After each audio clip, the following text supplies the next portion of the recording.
Have you ever wondered why your kindness isn't always returned with the respect it deserves? You pour your heart into helping others, showing care, understanding, and generosity. Yet sometimes you feel ignored, belittled, or taken for granted. It can be frustrating, and you might start to good intentions are misinterpreted. This is not just bad luck, it's rooted in human psychology, and understanding why this happens can be a game changer for you. In this video, we're going to explore the surprising reasons why your kindness might be causing you to lose respect from others, and more importantly, how you can protect your energy without giving up who you are. You'll discover how boundaries play a crucial role in preserving your worth, how others' insecurities may be projecting onto you, and why being overly generous can diminish the value of your goodness. By watching until the end, you'll learn 5 powerful insights that will help you navigate relationships more effectively, protect yourself from being exploited, and cultivate deeper, more respectful connections. If you've ever felt unappreciated despite your efforts or struggled with setting healthy limits, this video is exactly what you need. So, stay tuned, and let's uncover the truth about kindness and respect. If you haven't subscribed to our channel yet, please click the subscribe button and ring the notification bell to stay updated on all our latest content. Reason 1. Boundless kindness is seen as weakness. Let me ask you this. Have you ever felt that your kindness is being taken for granted? No matter how much you give, no matter how much you sacrifice, it seems that people just expect more from you, and rarely, if ever, do they truly appreciate what you've done. It can leave you feeling empty and frustrated, doesn't it? It's like, no matter how much of yourself you offer, others only see it as an entitlement, not as something meaningful. This experience is incredibly painful, especially when all you're trying to do is help, to show compassion, to offer a hand to those who need it. Here's the cold, hard truth. When we are always available, always saying yes to others, and putting their needs above our own, we inadvertently teach people that we are there for them at any cost. We may think we're being generous, selfless, and kind, but in reality, we're allowing ourselves to be seen as manipulable. We're giving others the impression that our time, our energy, and our love come without limits. And when we do that, we make it too easy for others to take advantage of us, to use our kindness as if it's a resource to be drained at will. In psychology, there's a concept called the benevolence exploitation effect. This phenomenon occurs when we don't set boundaries and give without protecting our emotional space. When we don't assert limits, we leave ourselves vulnerable. People can simply step into our lives, take whatever they want, and not even think about the consequences. It happens more often than we realize. The more we show up for others, the more our presence becomes expected. Instead of it being a gift, it becomes a routine, a given. Over time, the very value of our kindness is eroded, and instead of being seen as a person who is giving from the heart, we become like a tool, someone who can be used without consequence. What makes this all the more difficult is that in social and professional settings, people tend to respect those who demonstrate clear boundaries. It's heartbreaking to think about, but it's the reality. People are more likely to take advantage of those who never say no, who are always there without hesitation, without limits. If we continue to give without protecting ourselves, we open the door for others to walk all over us. Instead of being seen as someone strong and valuable, we're viewed as someone who can be used up and discarded, someone who has no needs, no limits, no self-worth. But here's the crucial point. The solution isn't to stop being kind or to shut ourselves off from the world in some cold, distant way. Kindness is beautiful. It is a gift. The solution lies in learning how to protect that gift by defining and asserting our limits. We must learn how to communicate those boundaries clearly, to teach people how to treat us with the same respect that we offer them. Our kindness is not infinite, and we have the right to set boundaries just like anyone else. Carl Jung once said, "No one can have a clear conscience without knowing their shadow." Your shadow isn't just the dark, hidden impulses that you might suppress. It's also the qualities that we often ignore or fail to acknowledge about ourselves, like the ability to say no, to protect our space, to honor our emotional needs. Those parts of ourselves, the assertive, protective, and strong aspects, are just as important as our generosity and loving nature. If we neglect them, if we continue to give and give without ever taking the time to protect who we are, we not only allow others to exploit us, but we also lose the opportunity to integrate those parts of ourselves that are just as powerful. The shadow is not just the negative impulses, it is also the strength we don't always recognize in ourselves, the ability to stand firm, to say, I need something too, and to protect our own emotional and mental well-being. If we don't learn to balance our natural desire to help with the ability to protect ourselves, we risk being seen as weak, someone who can be used at will. But here's the truth. We are not weak. We are strong, capable, and deserving of respect. We are worthy of love and kindness, but it starts with us. It starts with us choosing to protect our own space, to say no when necessary, and to stop allowing others to exploit our goodness. The truth is that kindness should never make us feel small.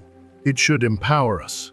It should make us feel strong, knowing that we can offer love, to show generosity, but also knowing when it's time to step back and say, this is enough. I need to protect my energy now.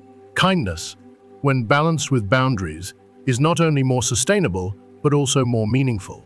It is only when we recognize our worth and assert our limits that we can truly offer our best selves to others without losing ourselves in the process. We deserve to be respected, and that starts with how we respect ourselves first. Reason 2. Your kindness reflects the insecurities of others. Have you ever noticed how, sometimes, no matter how kind you are, some people just can't seem to accept it? Instead of appreciating your generosity, they treat it with suspicion, almost as if you're trying to manipulate them. It's as if your kindness is a mirror that reflects their flaws they aren't ready to confront. It can be incredibly painful to watch, especially when all you're trying to do is show care and offer help. But the truth is, your kindness often exposes something much deeper within others, something they may not even be aware of themselves. If you are still watching this video and find these lessons helpful, please comment number 1 below to let me know that you are still watching this video with me. For some people, kindness is a dangerous thing. Your authenticity challenges their worldview, especially if they've built an armor of cynicism and mistrust to protect themselves. Your genuine acts of care serve as a quiet reminder that there's another way to live one, in which not everything is based on selfish interests or calculated moves.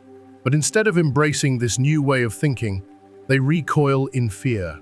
They reject it with indifference, or worse, with contempt. They would rather remain in their comfort zone, wrapped up in their distrust, than face the possibility that there might be another way to be. Your generosity becomes a threat to their carefully constructed sense of survival. It forces them to look at their selfishness, to confront wounds that they've buried deep within themselves. And that's scary. So instead of acknowledging the beauty of your altruism, they choose to disparage it. They try to diminish your light because, in doing so, they protect themselves from having to examine their insecurities. This isn't a reflection of you, it's a reflection of them. Their disdain for your kindness has absolutely nothing to do with your actions. It's all about the walls they've built, the emotional scars they carry, and the distrust they've cultivated over time. As Carl Jung said, the shadow represents everything we refuse to accept about ourselves. And when your kindness encounters someone who has buried their ability to trust, it's like a collision of two opposing forces. The result? An unconscious rejection of you, because your authenticity forces them to face what they've spent so long avoiding. Instead of seeing your generosity as something beautiful, they project their internal struggles onto you.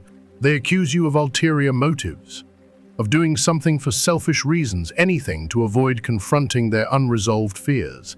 In this way, their rejection of you becomes a defense mechanism, a way to shield themselves from the uncomfortable truth about their own emotions. Unfortunately, this projection only locks them into a cycle of fear, mistrust, and isolation. They remain trapped in a worldview where kindness is always seen as suspicious, and love is always met with distrust. The reality is that your kindness isn't the problem, it's the mirror it holds up to them. Your authenticity is simply too much for them to handle. And while it may hurt to be met with rejection, it's important to remember that their inability to receive your kindness is a reflection of their inner turmoil, not your worth. You're not the one who needs to change. They are. Reason 3, going against social norms creates resistance. Have you ever felt like an outsider just because you chose to be kind and generous in a world that often rewards toughness and competition? In our society where strength is praised and success is often measured by how much you can outdo others, choosing to live with kindness can make you seem like an anomaly. It's almost as if you're stepping outside the accepted rules of the game. This isn't about being naive or weak, it's about rejecting the toxic dynamics that many people take as the norm. When you refuse to play the game of ego and power, when you choose to act without expecting anything in return, it challenges the very value systems people have built their lives around. It forces them to confront a difficult question. Why can't I live that way? Why does everything have to be a transaction?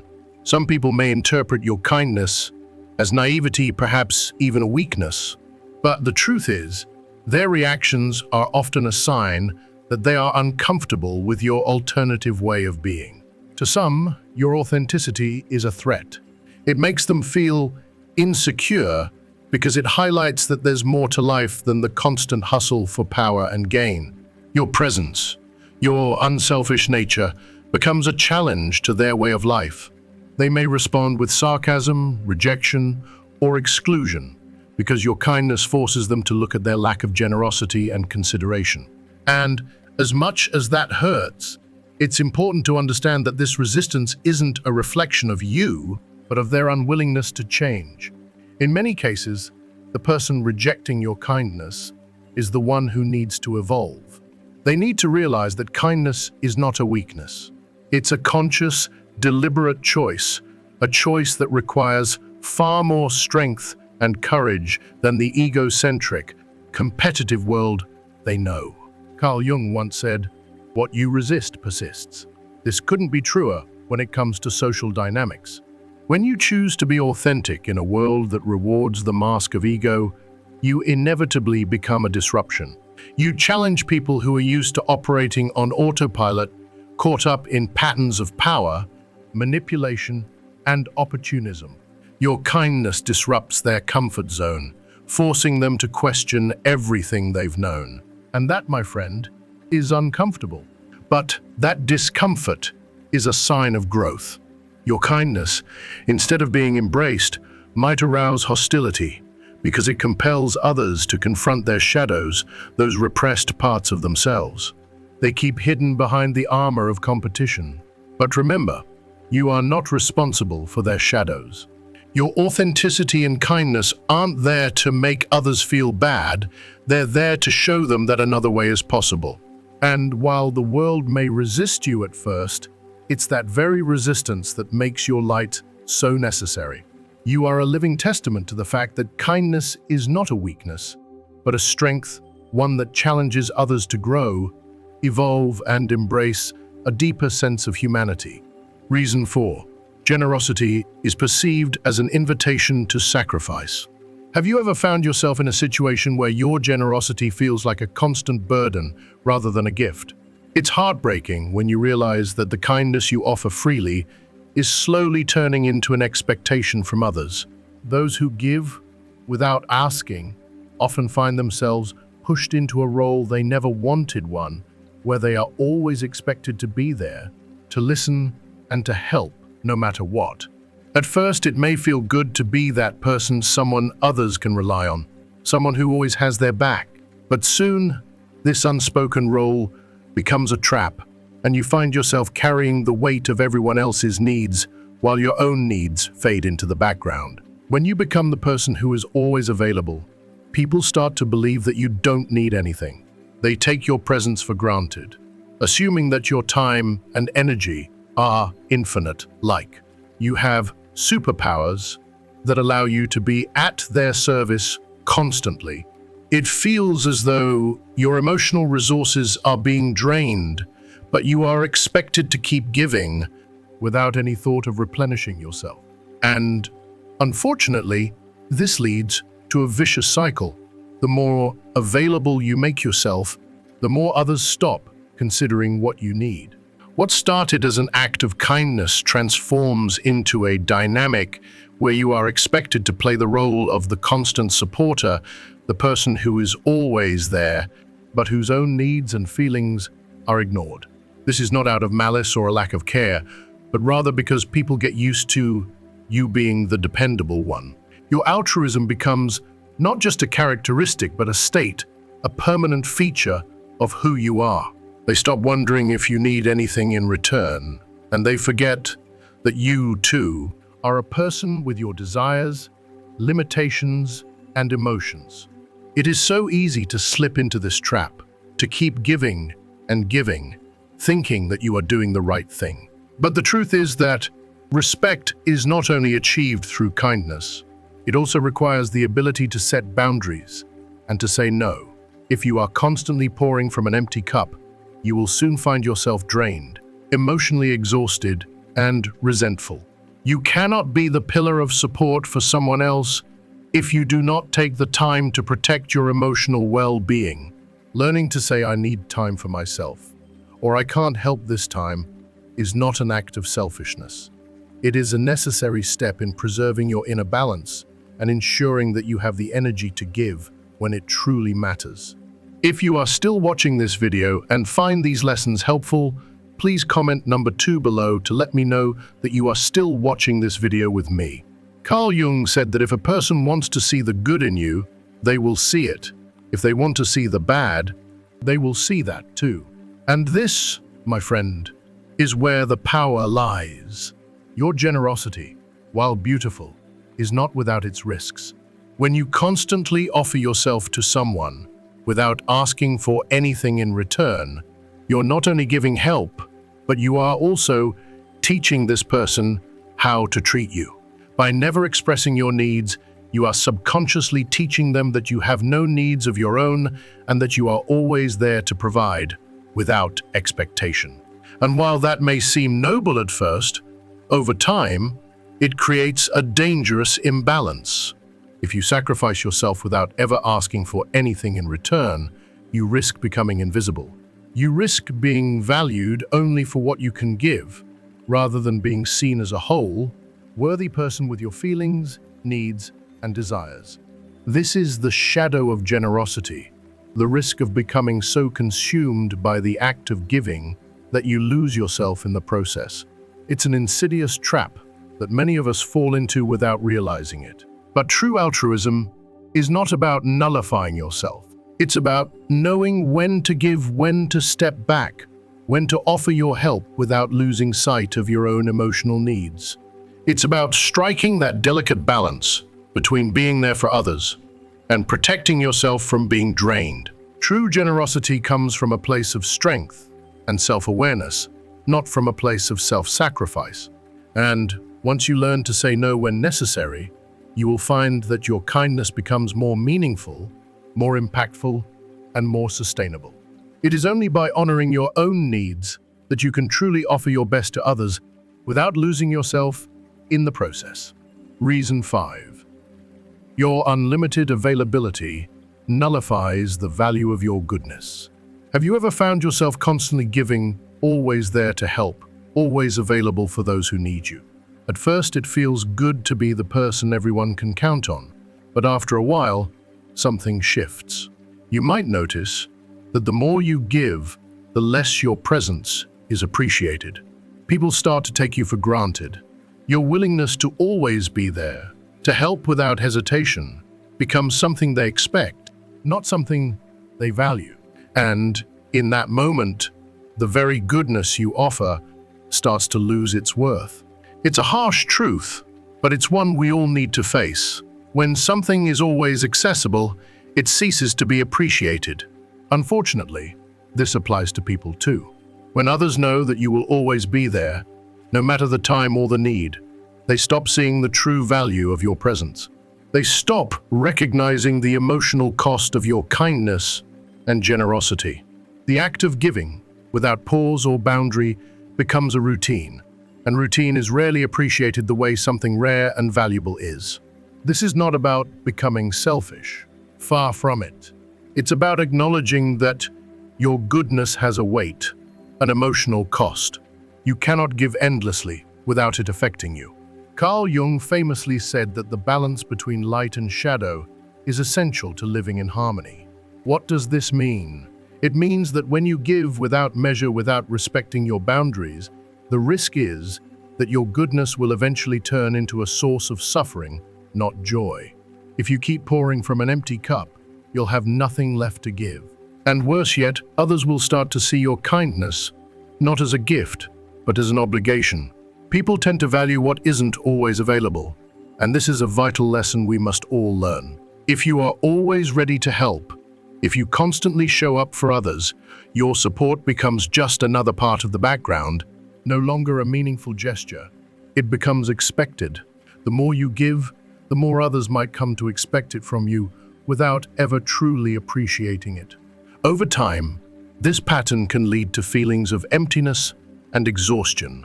You give and give, but no one notices how much you're giving until one day you find yourself drained, tired, maybe even resentful of those who have come to rely on you without a thought for your own needs. It's painful to realize that the people we care for the most, the ones we give so much of ourselves to, might not even recognize the emotional cost of our generosity. But the solution to this problem is simple, and it begins with awareness. We must learn that generosity has value only when it is given with consciousness, with awareness of its cost and its impact. Offering help doesn't mean you must always be available. It means choosing when and to whom you give your support. By setting boundaries, we not only protect our well-being, but also ensure that our kindness remains meaningful, cherished, and valued. We don't have to give endlessly to prove our worth. True generosity comes from the ability to recognize our limits and still offer ourselves in a way that is sustainable and nourishing for both ourselves and those around us. The real value of kindness lies in knowing when to give, when to hold back, and when to say, "I need time for myself." Only then can our goodness be appreciated and not taken for granted. As we come to the end of this video, I want to take a moment to ask you, what have you learned so far? What insights from today's discussion are you going to take with you and put into practice in your own life? Maybe it's learning to set boundaries, recognizing when your kindness is being taken for granted, or understanding that being kind doesn't mean being a doormat. Whatever it is, I'd love to hear about it. Please take a moment to comment below and share one thing you've learned today and how you plan to implement it moving forward. And if you read this video, don't forget to leave a comment, give it a like, and share it with others who might find this message helpful. Most importantly, if you haven't already, make sure to subscribe to our channel so you can stay updated with more content that will help you grow and live your best life. Thank you for watching, and I look forward to reading your thoughts in the comments below.